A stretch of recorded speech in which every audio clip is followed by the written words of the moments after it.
안녕하세요. 여러분의 이직을 도와드리는 헤드헌터 이직현입니다. 자, 제가 얼마 전에 이제 면접 컨설팅을 진행을 했었는데요. 그 면접 컨설팅을 진행할 때 이제 그 신청하신 분 같은 경우는 이제 자기소개에 대해서 되게 부담감을 많이 가지고 계시더라고요. 생각보다. 근데 이게 면접에서 경력직 면접도 신입이랑 뭐 비슷하겠지만 비슷한 부분이 있지만 특히 자기소개를 요청한다라는 건 뭐 비슷합니다. 아마 경력직 면접을 많이 보신 분들도 대부분 처음에 이제 실무 면접이나 임원 면접이나 첫 번째로 나오는 게 아마 자기소개 부탁드립니다. 자기소개 해주세요. 이런 거. 다만 뭐 이제 신입이나 이럴 때처럼 시간에 제한을 두고 몇 초 안에 뭐 1분 자기소개 뭐 이런 식으로 이야기하지는 않습니다. 그냥 자기소개 해주세요. 이런 식으로 이야기를 하죠. 그래서 오늘은 경쟁력을 갖출 수 있는 면접에서 쓸 수 있는 자기소개를 어떻게 할 거냐. 자기소개를 어떤 식으로 해야 상대방에게 내가 가진 역량을 제대로 보여주고 첫인상이라는 게 되게 중요하잖아요. 면접에서. 들어가서 당연히, 그래서 예전에 그런 얘기도 많이 했잖아요. 앉을 때도 중요하고, 눈 마주치고, 자세도. 그거는 뭐 경력직도 마찬가지입니다. 신입보다는 조금 자유스럽고 편안한 분위기는 맞지만, 뭐 그렇다고 흐트러지는 모습을 보일 건 아니잖아요.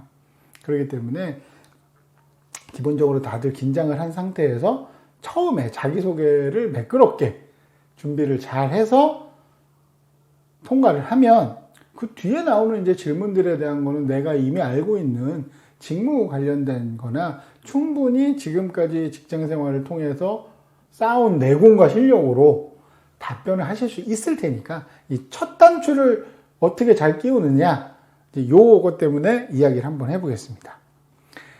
자기소개를 해달라고 하면 기본적으로 시간으로 따지면은 1분을 넘지는 않습니다. 대부분.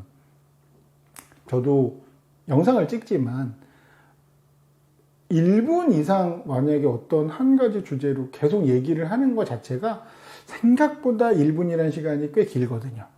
그렇기 때문에 여러분은 자기소개를 할 때 시간에 너무 구애를 받으실 필요는 없습니다. 왜냐하면 준비한다고 해서 엄청 길게 준비하시는 분들은 많이 없거든요. 왜냐? 엄청 길게 스크립트를 쓴다고 해도 그게 완벽하게 다 외워야 되잖아요. 외운 티가 안 나게 완벽히 외워야 되잖아요. 그게 뭐 쉽습니까? 그렇기 때문에 적당한 분량이 필요하죠. 제가 봤을 때는 뭐 워드로 좀 칸 넓게 해가지고 한 3분의 1 페이지나 뭐 4분의 1 페이지 정도면 충분하다고 생각을 합니다. 그러면 자, 자기소개는 이제 어떤 내용이 들어가야 되느냐 이제 그걸 이야기를 해보죠. 첫 번째는 이제 경력을 이야기를 하는 거죠. 나는 몇 년간 어떤 일을 하고 있는 누구입니다. 그냥 간단하게 이야기를 하는 거죠. 현재 회사를 다니고 있으면 뭐 현재 회사명을 이야기하셔도 되고 회사명까지는 이야기 안 하셔도 상관은 없어요. 그냥 담당하는 직무와 뭐 팀명 정도. 그리고 만약 퇴사를 했다라고 하면 뭐 최근까지 뭐 어떤 팀에서 이런 업무를 한 누구입니다. 뭐 이렇게 그냥 간단하게 먼저 이야기를 하는 거죠. 자, 그 다음에는 내가 일단 나에 대해서 자기소개를 하는데 일단 이름 얘기했고 현재 소속 얘기했고 그럼 뭐 일단 내 기본적인 정보는 전달을 한 거예요. 그 다음에 얘기할 게 뭐겠어요? 팀명이 나오면 대부분 이제 어떤 직무를 한다는 게 답이 나오니까 직무까지도 소개했다고 볼 수도 있겠죠. 그 다음에 나오는 게 뭐냐면 나는 이 직무를 하면서 뭘 잘한다. 강점이나 성과를 짧게 이야기하면 좋습니다. 그러니까 뭐 예를 들어서 뭐 마케터는 뭐 어떤 매출을 신장시키는데 이익을 담당했다. 어떤 브랜드, 몇 개 브랜드를 런칭을 했다. 뭐 이런 내용이 포함이 되면 좋겠죠? 그러니까 어떤 프로젝트를 했고 어떤 성과를 냈는지. 그러니까 성공 사례를 자기가 이제 자기소개서나 경력기술을 쓰실 때 가장 좀 두드러진, 가장 좀 자랑하고 싶은 그런 성공 사례를 자기소개에 갖다 끼워서 이야기하는 게 좋다라는 거죠. 그 다음은 이제 핵심 역량과 성과는 비슷합니다. 그러니까 좀 같이 붙여서 얘기하는 거죠. 핵심 역량을 먼저 이야기하셔도 상관없고 성과를 이야기하셔도 상관없습니다. 근데 뭐 사람들이 좋아하는 두 갈식으로 하면 당연히 성과가 나올 거고, 나 이런 성과를 거뒀는데 이런 성과를 거두기 위한 본바탕에는 이런 나의 핵심 역량이 필요했다. 이런 핵심 역량을 나는 가지고 있었기 때문에 이런 성과를 낼 수가 있었다. 뭐 이렇게 이야기를 할 수가 있는 거죠, 당연히.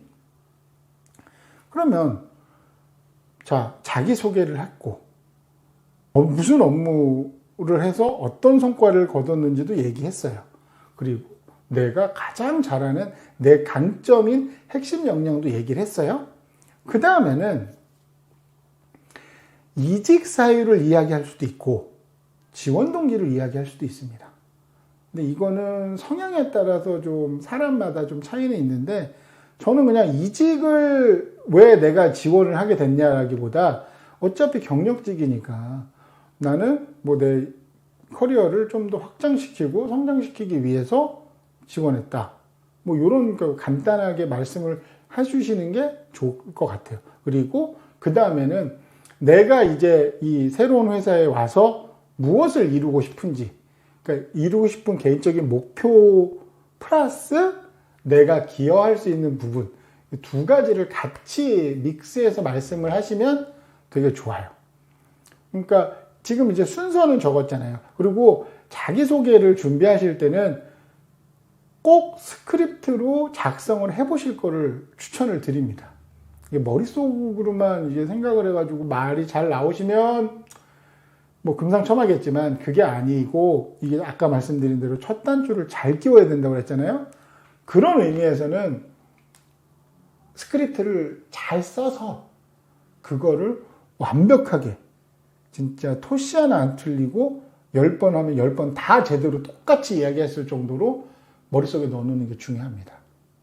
그래서 지금 이제 제가 예시를 하나 이제 읽어서 드릴 텐데, 이런 스타일로 썼으면 이제 어떤 식으로 하게 되냐면, 안녕하세요. 뭐 소프트웨어 개발이나 이런 쪽을 예를 한번 들어보겠습니다.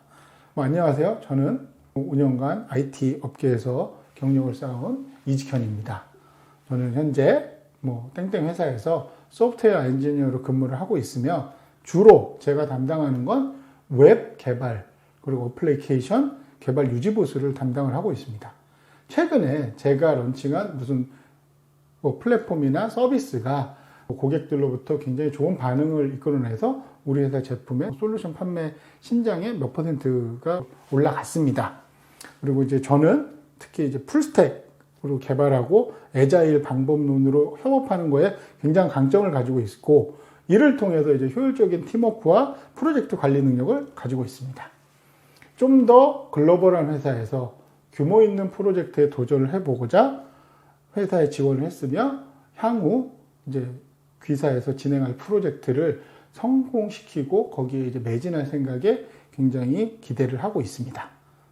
뭐 이런 정도로 쓰시면은 딱 적당하다고 생각합니다. 마지막에 제가 지금 적어 놓은 것도 있긴 하지만 저의 경험과 기술을 활용해서 좀 더 제가 이제 들어갈 회사죠. 이 회사에 발전된 서비스를 제공하고 저도 전문가로서 성장을 하고 싶습니다. 뭐 이런 얘기. 끝에 감사합니다를 넣어야 됩니까? 말아야 됩니까? 라고 이제 고민하시는 분들이 의외로 계시더라고요. 근데 저는 만약에 이제 난 넣고 싶지 않습니다라고 하면 그건 뭐 개인적인 성향이니까 상관없고, 제가 봐도 넣어도 큰 문제 없고 안 넣어도 그렇게 문제가 되진 않습니다. 근데 고민이 된다? 그럼 그냥 넣으셔도 상관없어요. 왜냐하면 그냥 메일이나 뭐 쓸 때도 항상 뭐 감사합니다. 뭐 회의 끝나면 우리 어떻게 해요?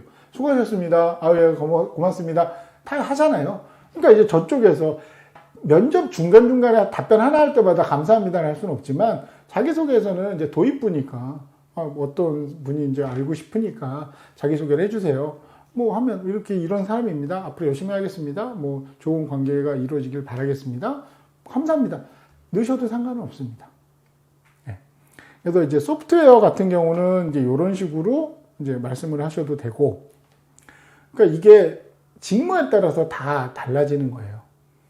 그러니까 자기 현재 이제 본인의 직무에 맞춰서 저는 어디에서 몇 년간 무슨 산업군의 어떤 회사에서 무슨 팀에서 일한 누구다.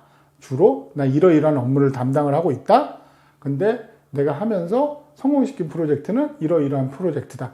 이 성공시킨 프로젝트나 이런 성과를 이야기할 때는 가능한 한 숫자를 넣으면 좋다고 말씀드렸죠. 다들 숫자를 넣는 거가 필요하다고 생각을 하시니까 그건 당연히 맞습니다.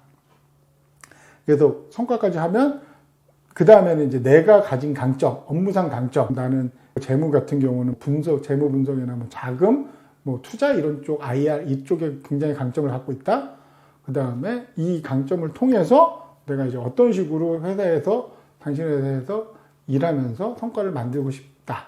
뭐 이런 스타일의 흐름으로 자기소개서가 아니죠. 면접 자기소개를 쓰신 다음에 중요한 거 잘 기억을 하셔야 돼요. 제가 경험해 본 사람, 그러니까 이야기해 본 사람들 중에 자기소개를 준비를 안 해서 갑자기 이제 자기소개를 하려다 보니까 이제 말이 좀 꼬이고 긴장을 엄청 하게 된 거죠. 그러다 보니까 자기소개도 조금 이제 좀 버벅거린 부분이 있는 데다가 출발이 안 좋으니까 뒤에 나오는 조금은 좀 심도가 있고 깊이가 있거나 조금 예민한 질문 같은 거에 대해서 좀 여유롭게 대처를 못하는 경우들이 생긴다고 그러더라고요. 그러니까 자기소개가 중요한 거는 면접의 전 과정에서 첫 번째이고 스타트이기 때문에 스타트가 좋아서 나쁠 건 전혀 없습니다. 그죠? 그러니까 스타트가 뭐 운동 경기는 슬로우 스타터도 있고 여러 가지가 있겠지만 면접에서 슬로우 스타터로 하기에는 시간이 생각보다 그렇게 길지는 않습니다. 면접을 보는데. 그렇기 때문에 제대로 잘 스타트를 하기 위해 출발을 하기 위해서는 자기소개에 조금 신경을 많이 쓰시고 잘 적어둬서 내용도 잘 만드시고 그거를 잊지 않고 되게 여유롭게 안 외운 것처럼 천천히 이야기할 수 있는 수준으로 만드신 다음에 이제 면접을 가시게 되면 충분히 어떤 어려운 질문이 나오더라도 답변할 수 있는 여유를 찾으실 수 있을 겁니다. 제 이야기가 도움이 되셨다면 좋아요와 구독 부탁드리겠습니다.